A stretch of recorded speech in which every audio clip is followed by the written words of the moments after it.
హైదరాబాద్లో ఫైరింగ్ ఈ మాట వినగానే ఉలికిపాటు ఏదో తెలియని భయం.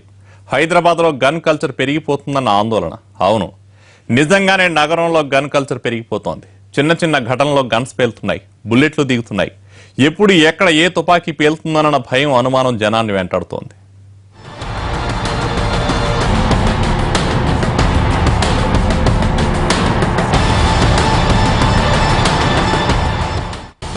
మూడు రోజుల క్రితం ఆల్వాల్లో ఓ కాంగ్రెస్ నేతపై తుపాకీ పేలింది.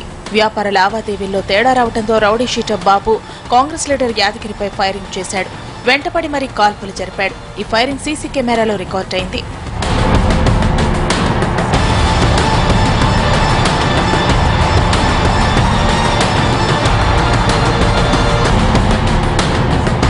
ఇదే ఆల్వాల్లో కాల్పులు కలకలం రేపాయి. సెలవుపై వచ్చిన ఓ సైనికుడు తన కొడుకు పుట్టినరోజు వేడుకలు నిర్వహించి వస్తూ మద్యం మత్తులో లైసెన్స్ గన్తో గాల్లోకి 4 రౌండ్లు కాల్పులు జరిపాడు. ఈ కాల్పులు కూడా సీసీ కెమెరాలో రికార్డు అవడంతో నిందితుడిని పట్టుకున్నారు.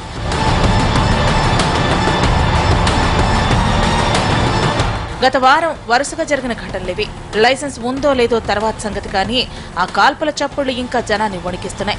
గతంలో లైసెన్స్ తీసుకున్న వాళ్ల దగ్గరో లేదా కరుడుగట్టిన నేరగాళ్ల దగ్గరో గన్స్ కనిపించేవి. కానీ ఇప్పుడు గన్స్, బుల్లెట్స్ కామన్ అయిపోయాయి. స్టేటస్ కోసం కొందరు, ఫ్యాషన్ కోసం ఇంకొందరు, నేరాల కోసం మరికొందరు విచ్చలవిడిగా గన్స్ పాడేస్తున్నారు.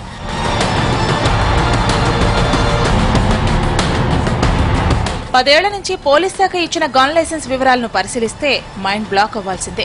తుపాకీ లైసెన్స్ ఉన్నవారిలో 60% మందికి ఎలాంటి ప్రాణహాని లేదని తేలింది. కేవలం రాజకీయ ఒత్తిళ్లు, అధికారుల లాబింగ్తోనే లైసెన్సులు ఇప్పటి ముప్పడిగా ఇచ్చేశారన్న ప్రచారం ఉంది. ఇక అక్రమంగా దిగుమతవుతున్న తుపాకుల లెక్కే లేదు. బీహార్, యూపీ, ముంబై, పశ్చిమ బెంగాల్, మధ్యప్రదేశ్ అక్రమ ఆయుధాల వ్యాపారానికి కేంద్రంగా మారాయి. ఆయా రాష్ట్రాల నుంచి చాలా మంది అక్రమంగా తుపాకులు కొనుగోలు చేస్తున్నారు.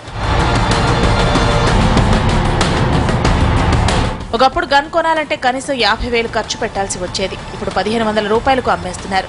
వాట్సాప్ లో ఆర్డర్ ఇస్తే చాలు, ఇంటికి తీసుకొచ్చి ఇచ్చే ఫెసిలిటీ ఉంది. కొన్ని నెలల క్రితం హైదరాబాద్ శివార్లోని కాటేదాన్లో పేలిన తుపాకీ ఇలాంటిదే. ఈ గన్స్ కు care of address Uttar Pradesh, Bihar. ఉత్తరప్రదేశ్లోని మీరట్, ఖజియాబాద్, బులంద్ షహర్, గౌతమ్ బుద్ధ్ నగర్, భాగ్పాట్, హష్రాన్పూర్, ముజఫర్ నగర్ తదితర ప్రాంతాల్లో నాటు తుపాకుల తయారీ కుటీర పరిశ్రమగా వర్ధిల్లుతోంది. కేవలం 300 రూపాయలకే సింగిల్ షాట్ తుపాకులు దొరుకుతున్నాయి. స్థానిక పోలీసులకు మామూలు ఇచ్చి దళారులు, కొరియర్ ఏజెంట్ల ద్వారా నగరానికి చేరుకునేసరికి ఆ తుపాకీ ధర 1,500కు చేరుతోంది. హైదరాబాద్ శివార్లోని నేరగాళ్లు వీటిని ఎక్కువగా కొంటున్నారని తెలుస్తోంది. బీహార్లోని మంగార్లో తయారయ్యే గన్స్ కి డిమాండ్ ఎక్కువ.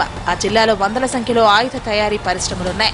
అక్కడ నాటు తుపాకుల నుంచి AK-47ల వరకు తయారు చేస్తారు. 100ల్లో మొదలై లక్షల్లో ధర పలుకుతాయట అక్కడి గన్స్. అక్కడి వరకు వెళ్లి గన్స్ తీసుకురానక్కర్లేదు. వాట్సాప్ లో ఆర్డర్ ఇచ్చి ఆన్లైన్ లో పేమెంట్ చేస్తే చాలు, డోర్ డెలివరీ చేసేస్తారట. ఆయా రాష్ట్రాల నుంచి వచ్చే కార్మికులు తుపాకుల రవాణా ఏజెంట్లుగా మారుతున్నారని తెలుస్తోంది. సెలవుల కోసం స్వగ్రామాలకు వెళ్లి వచ్చేటప్పుడు తుపాకులు తీసుకొచ్చి ఇక్కడ అమ్మేస్తున్నారట. ఇవే గన్స్ ని చోరీల నుంచి సెటిల్మెంట్ల వరకు వాడేస్తున్నారు.